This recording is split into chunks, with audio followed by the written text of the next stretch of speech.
খাদ্যাভ্যাস যে যা রুচির উপরে নির্ভর করে পুরোটাই। তো সেই হেতু একবার বল হরে মধুমাখা হরি নাম বল হরে।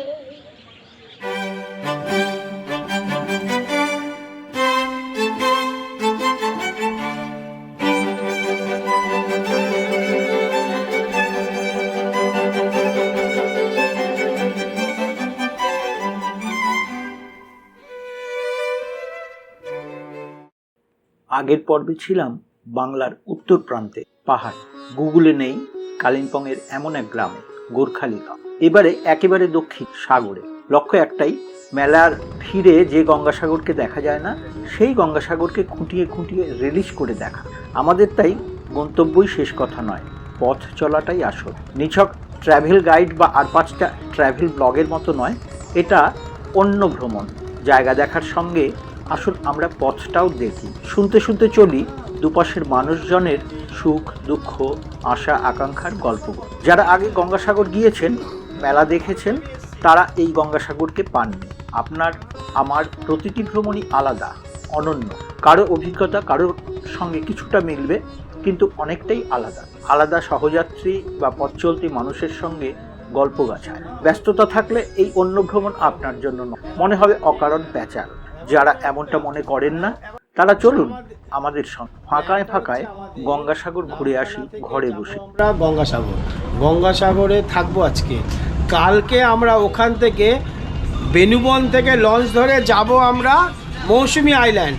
মৌসুমী আইল্যান্ডে দুপুরবেলা খাওয়া দাওয়া করে ওখান থেকে আমরা টোটো বা বাস ধরে, যেটা সুবিধা হবে, এখনও কোনো দিন যাইনি, যাব ওখান থেকে বকখালি। আবার বকখালি থেকে হয়ে নামখানা থেকে ট্রেন ধরে আমরা চলে যাব শিয়ালদা। তাহলে কি হলো, আজকে আসলাম কালকে গেলাম, 3টে জায়গা ঘোরা হলো। ভক্তের কাছে কোনো তীর্থের মাহাত্ম্যই কম নয়।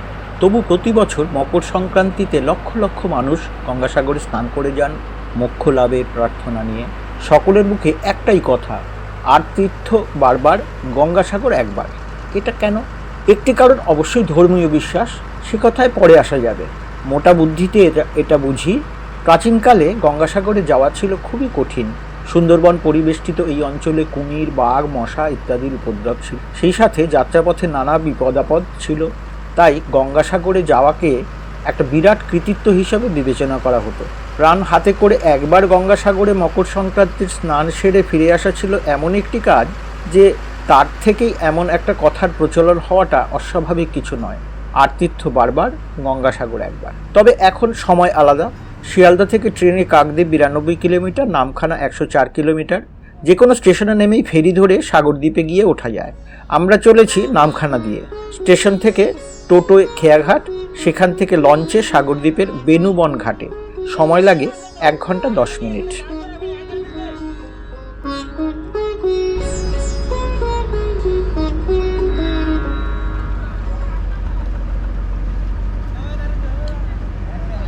হাঁকটাকে মনে হলো কিছু একটা হচ্ছে। আরে, একটা নৌকো দেখে সরাসরি আমাদের লঞ্চটার দিকেই এগোচ্ছে।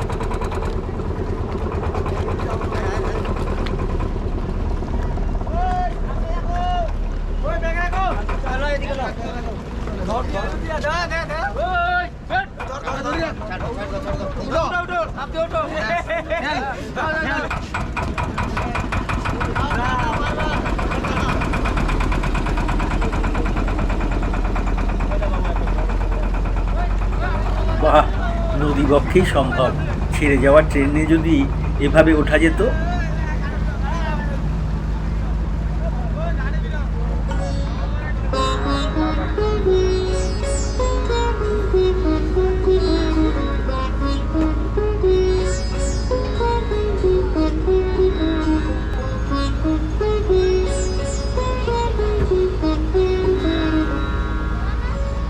সামনে একটা মাছ ধরার ট্রলার।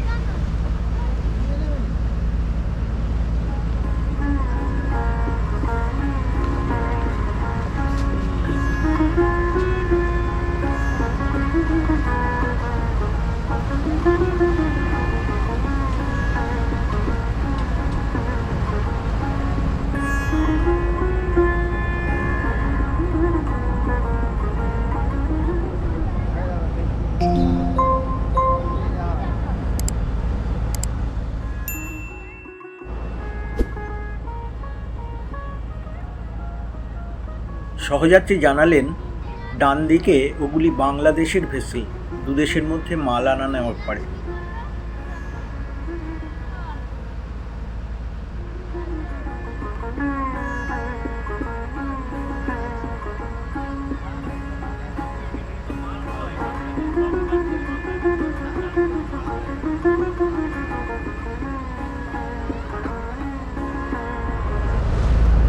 এটা কোন জায়গা?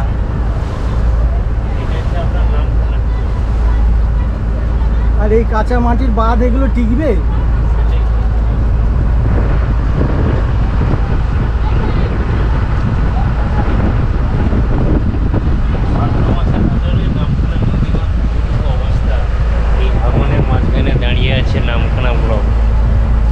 কতটা কিভাবে রক্ষা করবে সেটা সরকারই জানে। সাধারণ মানুষ এখন দিন রাত্রি খালি চিন্তা আর চিন্তা, কবে আবার ফিরবে আমাদের সেই সুদিন। আসবে কি কোনো দিন যেখানে সপরিবারে একটা স্বাচ্ছন্দ্যে বসবাস করে থাকতে পারবো বা জীবনযাপন করতে পারবো? ভারতবাসী হিসেবে আমি গর্বিত। আজকে ভারত বিশ্বের মঞ্চে একটা জায়গায় গিয়ে দাঁড়িয়েছে। তার মাঝখানে বলবো যে এই বাংলায় জন্মগ্রহণ করে আমি গর্বিত, কারণ বাঙালি হিসাবে বাঙালিরা ইতিমধ্যেই ভারতবর্ষে বা তদানীন্তন দিনেও ভারতবর্ষের বিভিন্ন প্রান্তে বিভিন্ন জায়গায় ভালো বাঙালিদের বিভিন্ন জীবন ভূমিকা ছিল, এখনও সেটা তারা পালন করছে। আশা করব ভবিষ্যতে এমন কিছু মানুষজন মনীষী উঠে আসুক যারা বাঙালিকে আবার পথ দেখাবে, আবার বিশ্বের মঞ্চে একটা জায়গায় পৌঁছে দেবে। মনের কথা বেসিক্যালি আমি এখন কলেজের সেকেন্ড ইয়ার পড়ছি, তো আমার স্বপ্ন হচ্ছে আমার নাম সুদীপ্ত ঘরে। এবার বেসিক্যালি আমি কাকদ্বীপ সুন্দরবন মহাবিদ্যালয় কলেজে পড়ি, জিওগ্রাফি অনার্সে। আমার মেন ড্রিম হচ্ছে আর্মি প্রফেশনে। এবার তার জন্য আমি মাঠ করি, প্র্যাকটিস সব কিছু করি। এবার পরবর্তীকালে যেটা হবে সেটা আমার, কারণ এখন জীবনে চাকরি পাওয়াটা মানে অতটাও এটা, তাই এর পাশাপাশি একটা ইউটিউব চ্যানেল ছোটো খুলেছি, তার মধ্যে ছোটোখাটো ভিডিও পোস্ট করি। এই হচ্ছে আমার। তোমার হাইট কত? আমার হাইট 5 ফুট 7। বুকের ছাতি আছে 82। আর্মির যে মিনিমাম ইয়েটা সেটা দেখে জেনে নিয়েছো? সেটা কত? ওটা তোমার সামথিং 80 থেকে পড়বে। এবার ফুলিয়ে 5 ফুট মানে 5 ইঞ্চি করতে হবে, মানে ছাতিটা ফুলিয়ে 5 ইঞ্চি ফোলাতে হবে। সেইগুলো সম্পর্কে জানো? সেই মাপঝোপগুলো দেখে নিয়েছো জেনে? কারণ আমার একটা ইচ্ছে বা স্বপ্ন থাকলেই শেষ কথা নয়, সেটাই আমাকে তো সেটা আমার না। এবার হচ্ছে আমার বেসিক্যালি আমার সমস্যা মেডিকেলে সব কিছু আমার ঠিক হয়ে যাবে। এবার মেন হচ্ছে এই এক্সামে হচ্ছে যদি পাস করে যাই তাহলে হয়ে যাবে। এই হচ্ছে তোমার এখন এটা তোমার নিজের জন্য ভাবনা। বাড়িতে কে কে আছে? বাড়িতে মা, বাবা, ভাই। ভাই কী করে? ভাই এখন ক্লাস 5-এ পড়ে। বাবা কী করেন? বাবা ছোট একটা গুমটি দোকান আছে, তো ওই দোকানে আমাদের সংসার চলে। কিসের দোকান? দোকান বলতে ওই যেমন খাবার, পান, বিড়ি, সিগারেট এইগুলো। ওই এক দোকান থেকেই তোমার পড়াশুনো, সংসার চলা, হ্যাঁ এইসব চলে। তুমি কিছু টিউশনি করো? না, আমি টিউশনে করি না। ইউটিউব থেকে কোনো রোজগার হয়েছে? না, এখনো পর্যন্ত কিছু হয়। ঠিক আছে, পড়াশোনাটা জোরদারভাবে চালাতে হবে। ঠিক আছে।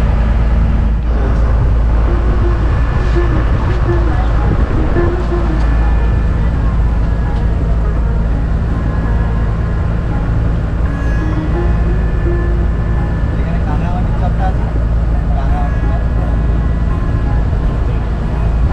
ওইটা ওর পাশ থেকে যেত না আগে? ওই একটা দ্বীপ আছে, ওইটা দেখার মতো দ্বীপটা।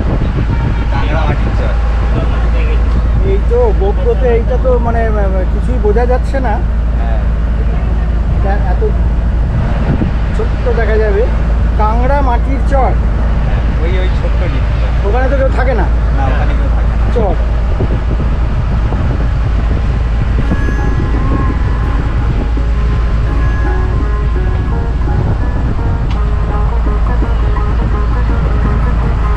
বলেন দাদার গল্প শুনি।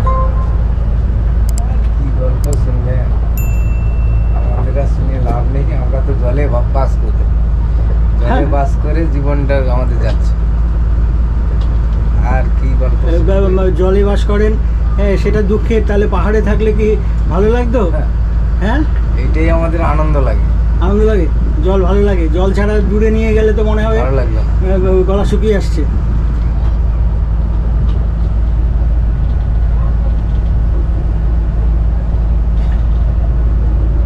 এই চালানো কি শিখতে হয় না হ্যাঁ, এমনি এমনি? শিখতে হয়।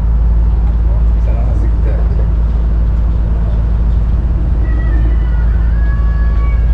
গাড়ির ড্রাইভিং যেরকম শিখে সেরকম শিখতে হয়। যেমন নিজে আইডারের কাছে আইডারে নিয়ে আসতে হবে। আপনার জীবনের সবচেয়ে ভালো ঘটনা কি? আমার জীবনে ভালো ঘটনা এই নদী আর কিছু নেই। না কোনো ভালো স্মৃতি যে এই ঘটনাটা আমার মনে মানে সবচেয়ে আনন্দ পেয়েছিলাম কবে? মনে আনন্দ বেশি বিয়ের দিন, এইটাই আনন্দ। সাহেবের মতো সেজে গেছি, আচ্ছা, এই হচ্ছে আনন্দ।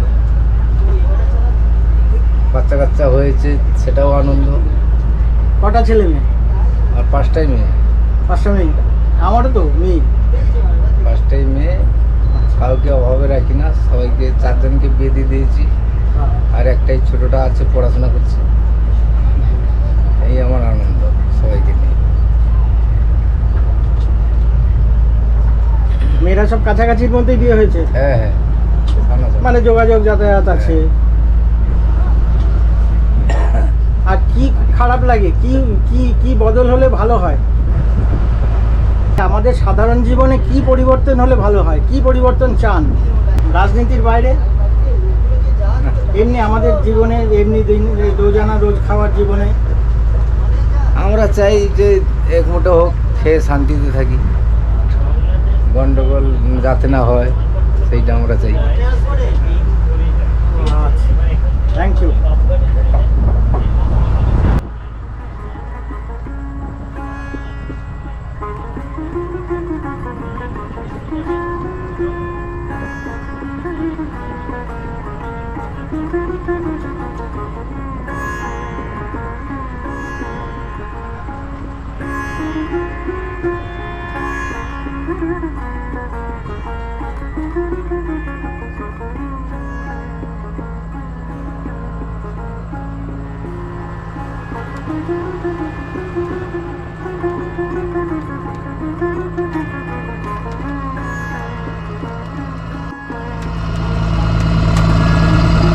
রান্নাবাড়ির আয়োজন হচ্ছে। আজকের মেনু কি ঠিক করলে? কি করে? কে রান্না করবে? কে? ওই পার্টনার। তোমার বাড়ি কোথায় গো? সাগরে। তুমি তো খুব গম্ভীর সিরিয়াস টাইপের লোক, আসো না। কেন? না লজ্জা করছে?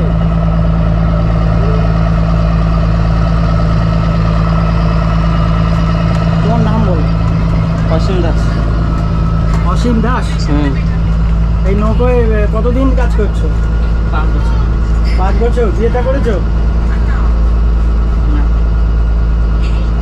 তাহলে এবার তো পড়ার সময় হয়েছে নাকি? আর আপনি? আমি প্যাসেঞ্জার। ওকে চেনেন, যাতায়াত করতে করতে চেনেন? হ্যাঁ। আচ্ছা, এদিকে টমেটো কাটা হলো, আদা কাটা হলো, পেঁয়াজ কাটা হচ্ছে। মাছ না মাংস এনেছে? মাংস। হ্যাঁ, কাটা দেখেই তো মনে হচ্ছে যে মাংসের ব্যবস্থা আছে। চলো, ভালো থাকো।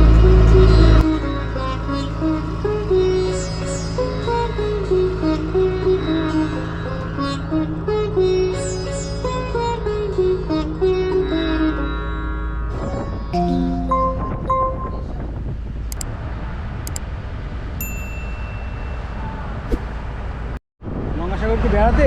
হ্যাঁ বেড়াচ্ছি। কোথার থেকে আসছেন? দক্ষিণ বারাসাত। দক্ষিণ বারাসাত, ওই জন্য ওর কাছেই তো। হ্যাঁ এর আগে যাওনি? এর আগে গিয়েছিলাম, উনি যাই, আমি গিয়েছিলাম, আমি 4-5 বার গিয়েছি। ইনি কে, আপনার বন্ধু না আত্মীয়? হ্যাঁ আমার ভাইরা ভাই হয়। ভাইরা ভাই? ও তো আমার সঙ্গেও 2 ভাইরা ভাই এসছে। ভাইরা ভাইয়ের খুব ভাই ভাই ভাব হয়েছে না? আমি তাই দেখছি। ও যে যায়নি, আমরা বকখালি গিয়েছিলাম, বকখালি ওখানে স্টে করে তারপরে আইবই গঙ্গাসাগরটা, ও বলছে গঙ্গাসাগর যাওয়া হয়নি, বকখালি তো প্রচুর পথে আসা হয়েছে। এখানে গঙ্গাসাগর মেলার সময় আসো না? ও মেলার সময় গঙ্গাসাগরে মেলায় তো আমি তো যাই তো, গঙ্গাসাগর মেলা আমি অনেকবার গঙ্গাসাগর মেলায় যাই, গঙ্গাসাগর মেলায় 3-4 বার ডিউটি করি। ও ডিউটি করে? হ্যাঁ ডিউটি থাকে, আর তাছাড়া এমনি আরএসকে যাওয়া হয়। সেই হিসেবে মানে উনি যায়নি, তাহলে চলো যাই গঙ্গাসাগর থেকে ঘুরে আসি, তাই চলো বকখালিতে ড্রপ করে তারপরে ওখান থেকে বকখালি থেকে মানে বকখালি থেকে এসে তারপর বাবার ব্রিজের উপর লাইব্রেরি তো দিয়ে বললো যে এখান থেকে এসে মোটামুটি বললো বেনিবন যেতে হবে, আজ বললো বেনিবন যাও, বেনিবন থেকে ওখান থেকে গঙ্গাসাগর গেলাম।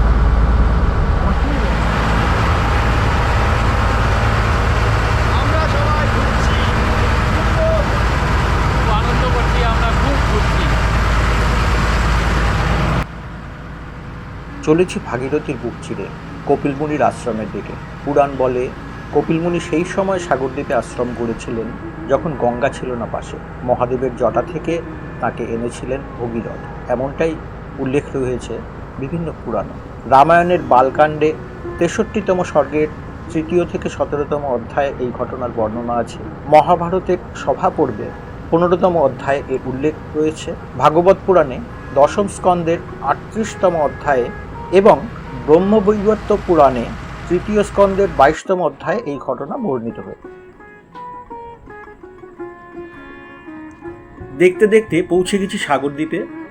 সোয়া ঘন্টা কোথা দিয়ে যে কেটে গেল সহজ সরল সাধারণ মানুষগুলির সঙ্গে কথা বলে।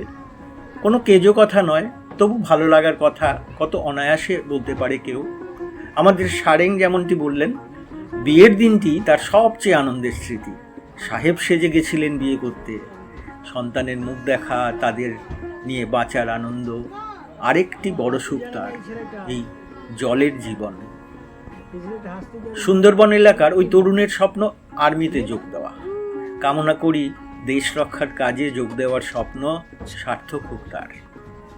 নাগরিক ছোঁয়া থেকে মুক্ত, কোলে কাঁখালে ছানাপোনা নিয়ে মহিলাদের স্বচ্ছন্দ যাতায়াত। তারা হাসে, গল্প করে নিজের মতো করে, যাবুনি, খাবুনি, আসবেনি। বড় মিষ্টি লাগে শুনতে বাংলা ভাষার কত না রূপ। ভালো লাগলো সেই মানুষটিকে। ভারতকে বিশ্বমঞ্চে দেখে যার গর্ব হয়, বাঙালিকে আবার নতুন উচ্চতায় দেখার স্বপ্নের কথা নিজে থেকেই শোনালেন তিনি। একটি কমন, সকলেই চান একটু শান্তির জীবন, ভাঙনের ভয়, হিংসা হানাহানির দুশ্চিন্তা থেকে মুক্ত হয়ে দুমুঠো খেয়ে পড়ে পরিবারের সকলকে নিয়ে বাঁচা। এই সব মানুষের এই ইচ্ছেগুলি নিয়ে রাজনীতি বা গোষ্ঠী নেতারা যখন ছিনিমিনি খেলেন, এরা বুঝতে পারেন ঠিক। যাক, এই কথায় সে কথায় কোন কথায় চলে এলুম, এসব সরিয়ে রেখে পৌঁছে গেছি সাগরদ্বীপের বেনুবন ঘাটে। এবার টোটো অটো কিছু ধরে গঙ্গাসাগর পৌঁছানোর অপেক্ষা।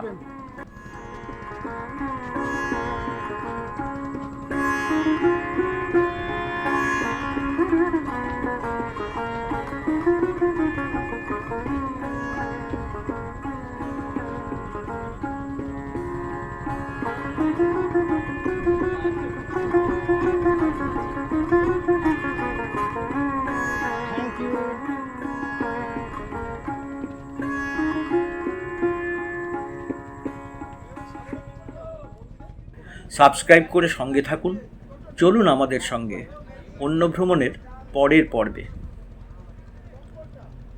আমার বন্ধু সন্তু ও তার ভাইরা বাবন বেজায় আনন্দে। 2 ফুর্তিবাজ আগে আগে হাঁটছে, তর সইছে না যেন। আচ্ছা, আমরা কোথায় এখন? আমরা এখন বেনুবন। পিছন থেকে পিছন ফিরেই বলে যাচ্ছে। আমরা এখন বেনুবনে আছি।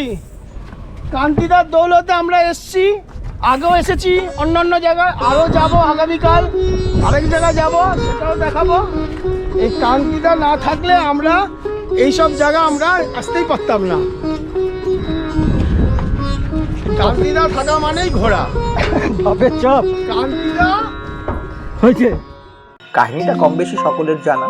সগর রাজার সাজ ছিল শত অশ্বমেধ যজ্ঞ করবেন। কথিত ছিল কেউ যদি শত অশ্বমেধ যজ্ঞ সম্পূর্ণ করে তাহলে সে সমগ্র পৃথিবীতে আধিপত্য অর্জন করতে পারে।